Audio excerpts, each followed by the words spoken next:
Welcome to the NJC's 10-minute takeaway with Tom and Terry, where we will try and cram as much information in as we can into a 10-minute workshop. I'm Tom Stenson, audit trainer and head of training for the NJC. And I'm Terry Cook of the Instructor Podcast and multiple other things. Multiple other things, I like it.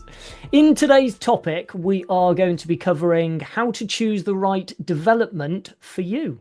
And our time starts now. Terry.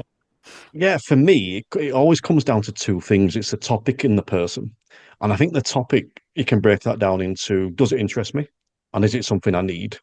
And when it comes to the person, and I think this applies whether, even if you're a PDI or someone coming into the industry, or you've been doing it 20 or 30 years, or anywhere in between, there's certain things we can look for in the person. And we can look for the technical stuff like qualifications. I think there's a relevance there.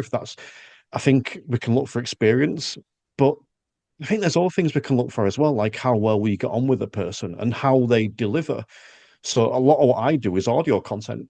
So if someone's coming to me for online stuff, if they want video, they're probably better off going somewhere else because my priority will be audio. But if they're after audio, then obviously I'm the guy. So I think it comes down to what matters to you the most, because I kind of touched on some examples there. And the thing that matters to me the most is the person. It's my rapport with that person, is what I think of that person, because I'm going to learn more from someone that's, let's say, mediocre, but a really nice person than I would from someone that's really good, but an unpleasant person.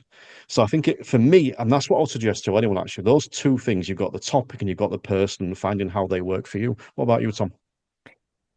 Yeah, I completely agree.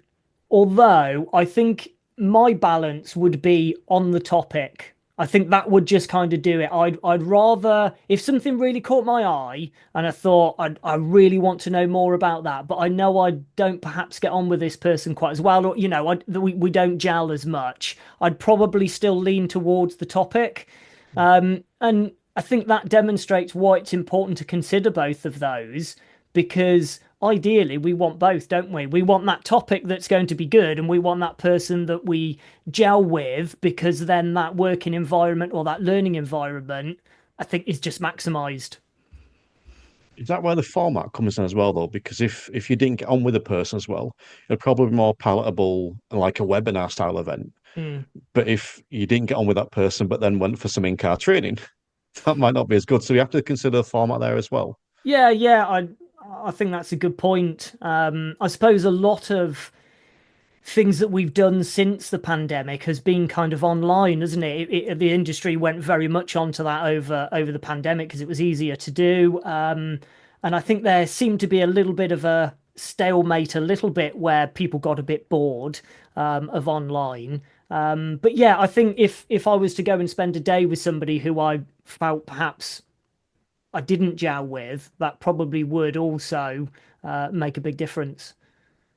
You know what? Just on that format, does it matter? Because I know there's the idea of being an auditory learner or a visual learner and that kind of stuff. I know that's kind of been debunked almost a little bit, Yeah. but there's still a preference there. For me personally, I love audio stuff. I really do. If I've got something on YouTube, I'll have my headphones on and be walking around listening to it rather than watching it. Do we need to take that in consideration as well? Yeah, I think there is preferences, aren't there? I've got a preference to the way that I learn. That isn't, depending on what I'm learning, that might not always be the best way. But like you, I love having my audiobooks on, and I'll have an hour a day when I'm walking the dog where that's really good. And likewise, there are certain people that have written several books, and I think I really like the content, but I just can't stand listening to them, and it's hard work to do it, but you still kind of gain from it. I do think we've got to accept people's preferences, because we're ultimately, that's what we would try and do as a trainer, or as as a driving instructor with our pupils. I think if we look back at the person aspect, so whether that's someone coming into the industry and they're choosing who they're going to train with, or whether it's, someone that's been around for a few years now, like myself, and I'm choosing who I want to go and develop with, I think that's key as well.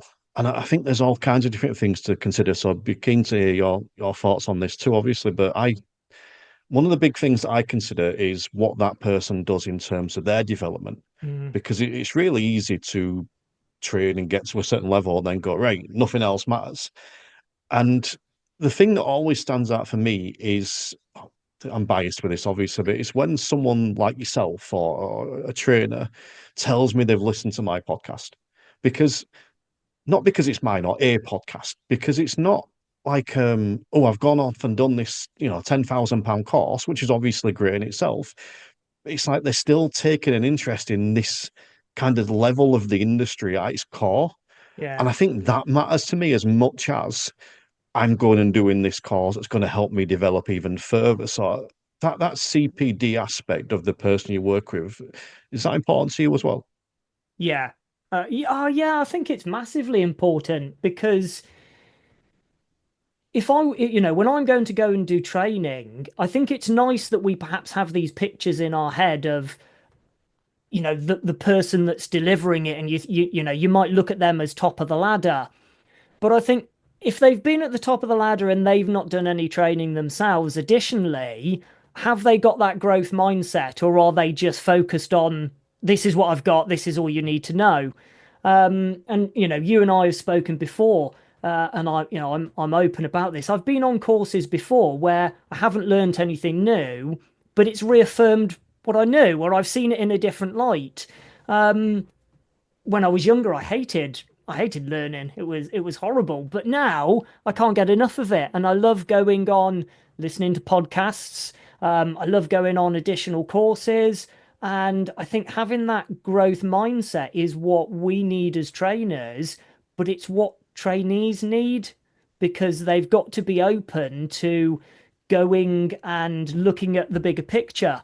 And it sort of links to something we were mentioning earlier, where I'm happy to promote other trainers. I'm happy to say, actually, go on this webinar, go and listen to this, because I might not explain it very well, but you'll hear it from them and it makes sense. And why shouldn't we be a collective where we're all aiming for the same goal, which is to try and reduce road casualties, hopefully?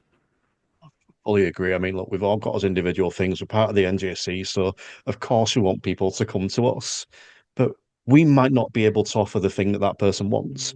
And to me, I find that more appealing. If I went to a trainer and that trainer was like, actually, you might be better off going here, that's going to make me want to go to that trainer more because I know I'm getting honesty from that trainer.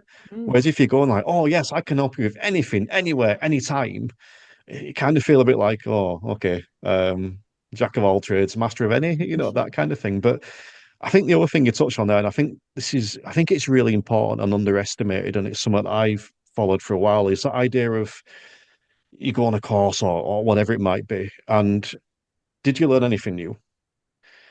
Did you learn a different way to approach it? Or as you said, did it just reaffirm? And there's nothing wrong with stuff just being reaffirmed. It's Mm. refreshing your memory. We talk about learners having refresher lessons, just going and getting that refreshed. And sometimes reassurance, having someone turn and say, yeah, actually, that's all right. Yeah, you could make a couple of tweaks here, but yeah, that's all right. But I think it'll be good to just almost finish up a little bit on the final kind of piece of advice you might. So if someone's listening to this thinking, how do I choose who or where I go for development, what would your last kind of a piece of advice be there? I mean, if it was a PDI coming into the industry, um, my advice is go and meet the trainer.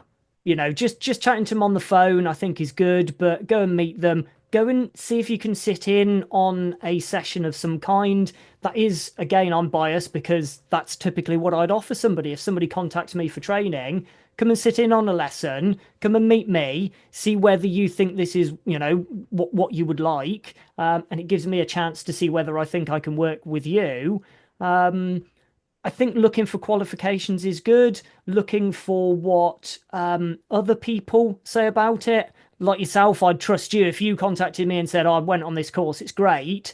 That I trust your judgment, and that would push me towards it. And those, for me, would probably be the kind of important ones that I'd look for. What about yourself? I think as you kind of alluded slightly, it'll vary for whether you're a PDI or an ADI or whatever. I think if you're going for something longer term, then you definitely want to meet the person. But if it's just like a one-off thing, just try it. But I think that the biggest thing I would say is you need to work out what's right for you. So we Yeah. kind of touched on the beginning about the different questions you want to ask. Well, if you're someone that prioritizes qualifications, then prioritize qualifications. Mm. If you're someone that prioritizes rapport, then prioritize rapport.